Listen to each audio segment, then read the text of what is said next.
Welcome to Behind the Line, where we pull back the curtain on the challenges facing first responders and frontline workers. The work you do is unique, and so are the stresses that go with it. Join me as we tackle key issues to reduce risks for burnout, and as we work to support you in doing the job you love without sacrificing being the kind of person you want to be. Hey there, and welcome back to Behind the Line. I'm your host, Lindsay Foss. If you're new to Behind the Line, what you should know about me is that I'm a clinical counselor specializing in trauma therapy.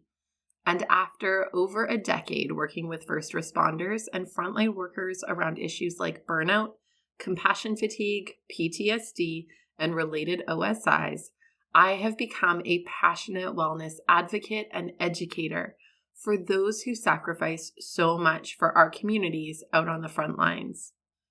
Behind the Line is a place for us to talk about the real life behind the scenes challenges facing you on the front lines. I created this podcast with the hope of bringing easy access to skills for wellness, allowing you to find greater sustainability both on the job and off. Today we're continuing in our series on the impacts of trauma and stress. And we're really trying to focus on the early indicators that alert us that trauma and stress is starting to take a significant toll. The goal we are working toward is to be able to notice these earlier so we can catch them and intervene earlier and prevent ourselves and others from landing in my office or worse. Your job as a first responder or frontline worker comes with risks. We know that. It isn't new information. And no one is better than the risks. Like I've said so many times on the show before, nobody comes out unscathed. Nobody. So given that the risks are real and that the promise is that you will be scathed by it, how do we minimize the scathing or the harm to you that results from it? That's really what we're trying to tangle with here. Is how do we contain the scope of the impact? How do we limit the extent to which your beautiful, meaningful life, along with the lives of the people you care about, like your partner, kids, and family, how do we keep them from being detrimentally impacted by the toll that the work exerts? We've talked so far in this series about several early indicators, including hypervigilance, being on hyper alert and the resulting fatigue, dissociation, your brain tuning you out to manage the degree of stress it's experiencing for too long, and nightmares and flashbacks, intrusive ways your brain works at making sense of what it's been through. Today, we are talking about yet another indicator, and total honesty, I think this is likely the most prevalent and most salient early indicator of them all. I see this one showing up more in my own life and in the lives of those I work with in the early phases of burnout, occupational, and traumatic stress than any other category. And here it is, numbing. If you listened to the episode on dissociation from a couple of weeks ago, I mentioned that dissociation is kind of connected to numbing. Dissociation is a mechanism by which our brain overrides us and tunes us out so it can take a break from the immense stress response cycle and hypervigilance it was not meant to deal with on an ongoing basis. Similarly, numbing is a mechanism by which we choose to check ourselves out. It's also closely related to avoidance, the desire to not go near discomfort or sit in pain or suffering for any length of time. I mentioned a moment ago that numbing is one of the most prevalent and significant of early indicators. The other thing I should mention is that it's also one of the most ignored, justified, denied, rationalized, and otherwise inappropriately excused of the indicators. And why is that? Well, because the things we tend to use to numb tend to be largely socially acceptable tools for distraction, comfort, and or quote-unquote coping. They're behaviors and activities that make us feel better. They calm us, except that they aren't being used to strategically support us. Rather, they're being used to temporarily mitigate our discomfort interrupt our ability to process in favor of something that feels good for the moment, and over the long term, cuts us off from ourselves by distancing us gradually from interacting with our own thoughts, feelings, needs, worries, and more. I'm going to repeat that one more time. When we are using numbing actions, they aren't being used to strategically support us. Rather, they're being used to temporarily mitigate our discomfort and interrupt our ability to process in favor of something that feels good for the moment. And over the long term, when we continue to use these, they cut us off from ourselves by distancing us gradually from interacting with our own thoughts, feelings, needs, worries, and more. So, what does numbing look like? Well, the easy ones to name are likely the ones you would think of as obvious and would include things like drinking and drug use. It would also include self-harming behaviors and extreme type behaviors like constant partying, dangerous promiscuity, and related activities. These types of behaviors tend to serve us by temporarily chemically diluting our feelings of suffering, or temporarily chemically enhancing our feelings of elation in an effort to drown out our experiences of hardship that we feel ill-equipped to process effectively. Now, don't get me wrong. I love a glass of wine while I watch trashy chick flicks on a Friday night. I'm not saying that drinking is bad or that drugs and medication are bad or that having a good time and enjoying sex are bad. What I am saying is that when these things are used in excess or used explicitly to avoid our own experience, they can rapidly become problematic coping and lead into addictions that can be incredibly difficult and painful to break. And I think we all know and see in others around us the tremendous catastrophic effect that addictions can have on people's lives. People lose partners, access to their kids, relationships with loved ones, the ability to do their jobs safely, and so much more. The cost can get really steep really quickly. But beyond the obvious and extreme forms of numbing, there are a ton of other ways we numb all the time. How much time have you spent scrolling on your phone? Does that time increase or decrease when your stress is higher or it's been a tough day at work? How much TV have you been watching? Again, does this amount go up or down when it's been a hard day? How much have you spent on online shopping? How many bags of chips have you eaten? Or here's maybe a more timely one. How many candies have you stolen from your kids' Halloween stash, hoping they won't notice?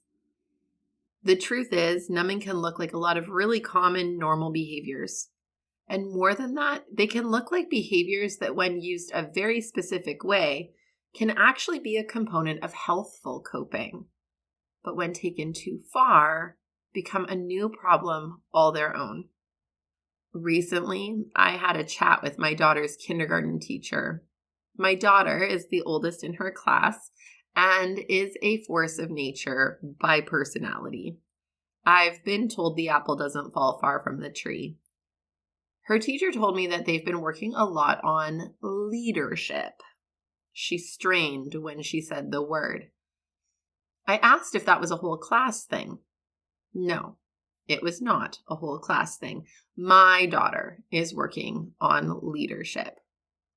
I asked what that means, working on leadership, and I was told that my fiery girl possesses an incredible amount of power over her classroom dynamic, and that she could either use those powers for good or for evil. Those were the teacher's exact words. They, apparently, are learning to use her powers for good by helping kids to listen and pay attention rather than get into silly moods that have every child bouncing off the walls. Side note, I am so grateful not to be a kindergarten teacher, and I believe every single one of them deserves a freaking parade. I could not do that job. I share this story because, as I've mentioned in other episodes, adults are just children in tall bodies. And much like my 5-year-old daughter, we have to decide if we will use our powers for good or for evil. Will we make choices that maximize the value something offers us? Or will we take it to extremes where it suddenly has power over us? Can we work to use tools to serve us, or will we overuse them to the point that we are serving them? Whether it's scrolling your phone or having a drink, these things can be nice, self-caring actions that can communicate to our brain and body that we acknowledge ourselves and acknowledge our need for a little bit of space or distance or distraction from what felt hard, and welcoming of some chill, some enjoyment, some treating.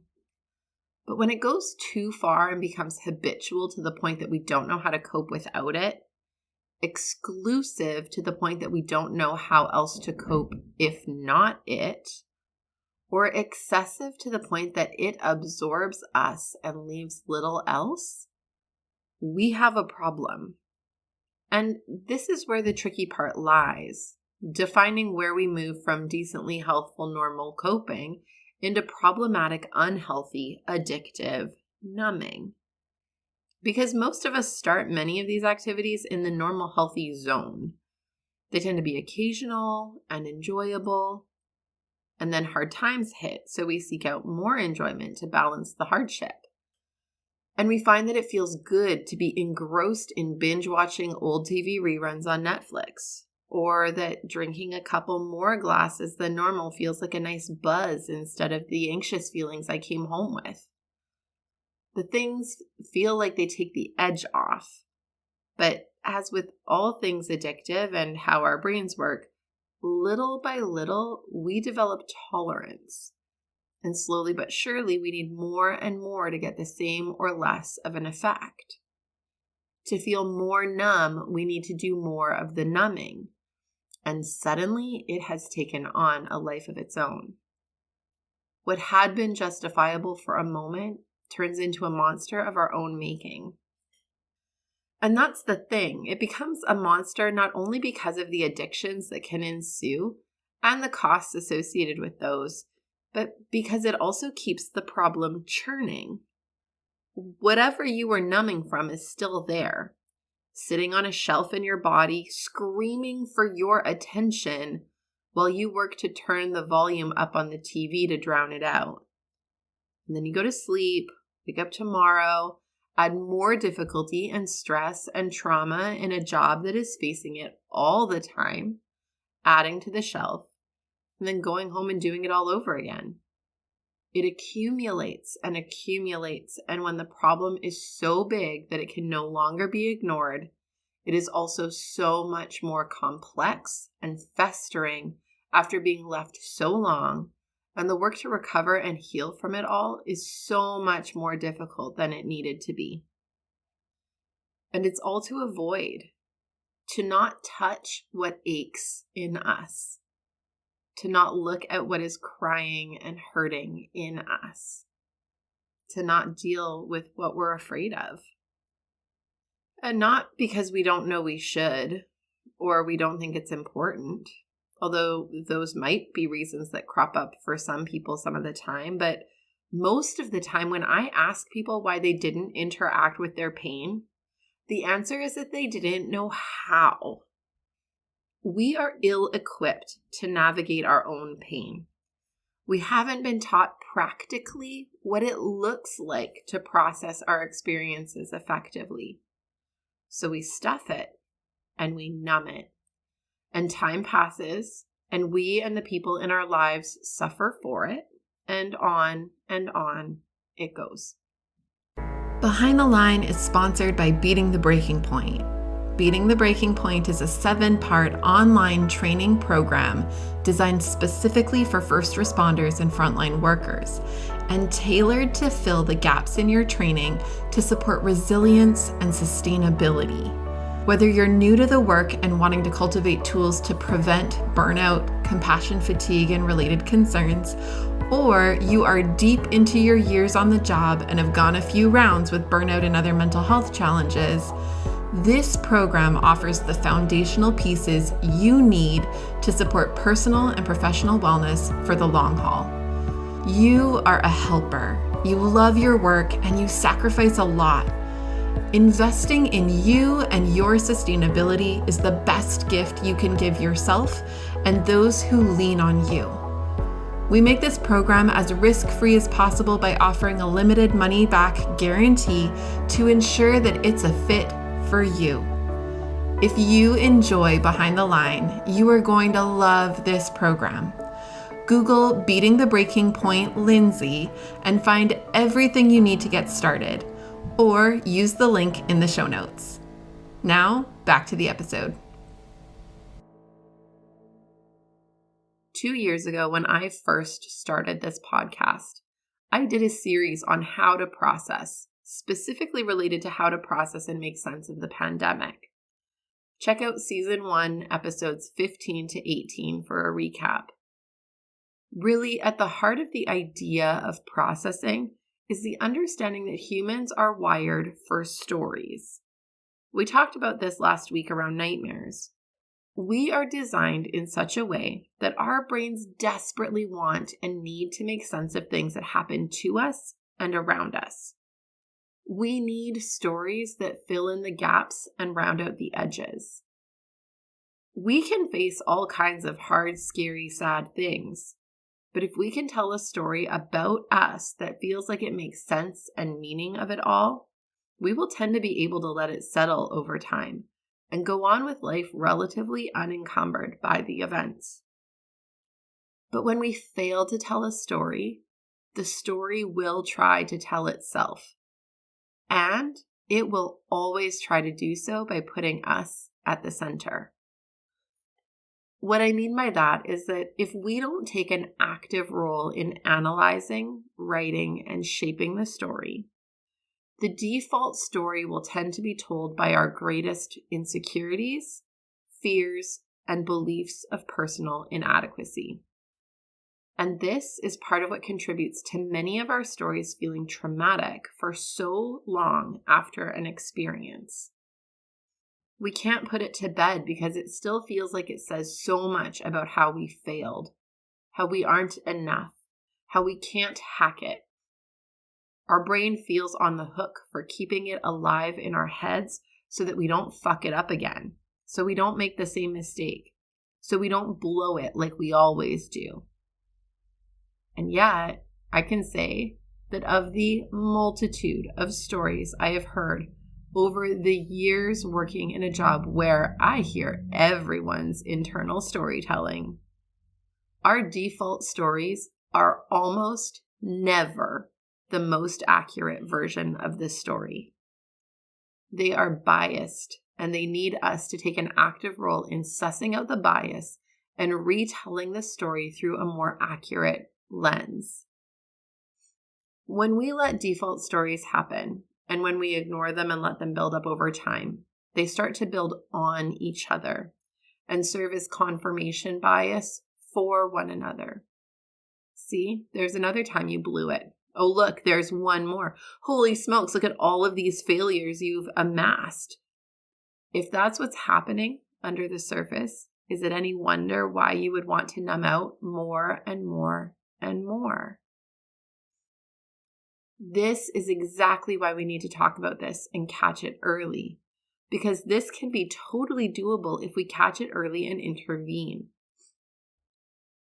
What if every day after work you granted yourself permission to enjoy a glass of wine and a TV show?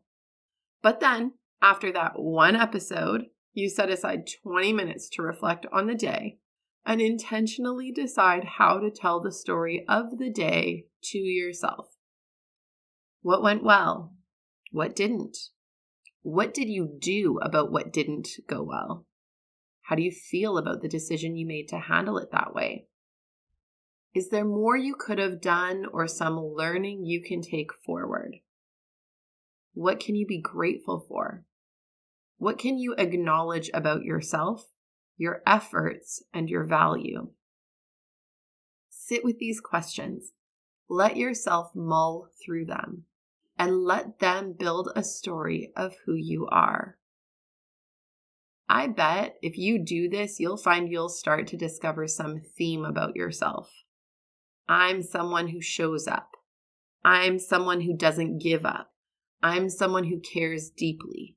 I'm someone who, what? What will it be for you? If you can engage in this consistently beginning right now, you will be taking an action that invests significantly in your wellness and pays big dividends in reducing your risks for numbing that becomes problematic. The other piece I would encourage you to be reflective of is your needs. What do you feel like you need and why? What would serve that need best? If you need some time to numb, that can be okay if it's intentional and strategic and caring. But it can't be to avoid on an ongoing basis. That is a recipe for trouble. I certainly have days when I decide I need to numb out. And I may have a couple glasses of wine and watch more TV than I usually would allow myself. But it's with the promise that I will circle back to myself tomorrow once I've taken this space to breathe. And I always keep that promise. It's a key part of how I build relationship with myself to be trustworthy, reliable, and keeping to my internal promises.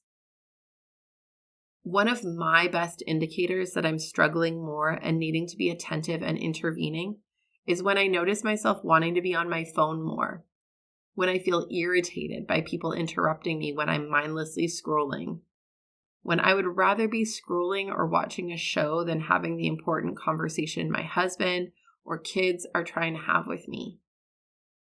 The desire to distance and numb out is an alert system that lets me know I'm not doing as okay as I could be.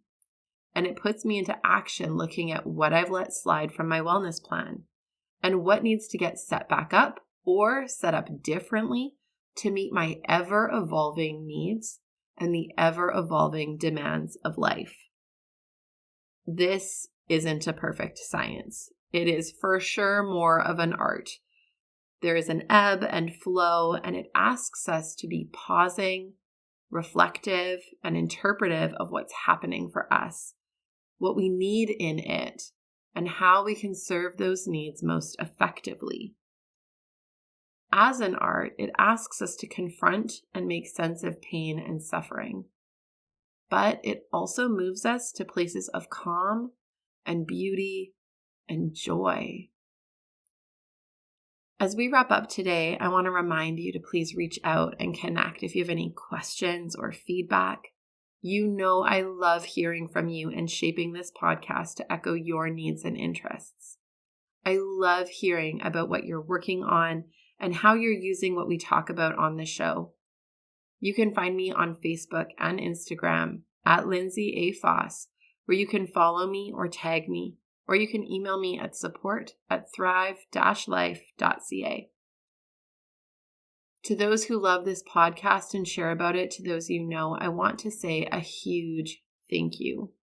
I so value you helping us to make a difference for other frontline helpers who risk so much to serve our communities. Know that we can be found online on our website, on most major podcast platforms, as well as on YouTube. We make all of our resources available to you because the work you do matters. But way more than that, you matter. And we want to make sure that you have what you need to keep up the good work at work, as well as in your real life outside of the work. So use it and share it. And until next time, stay safe.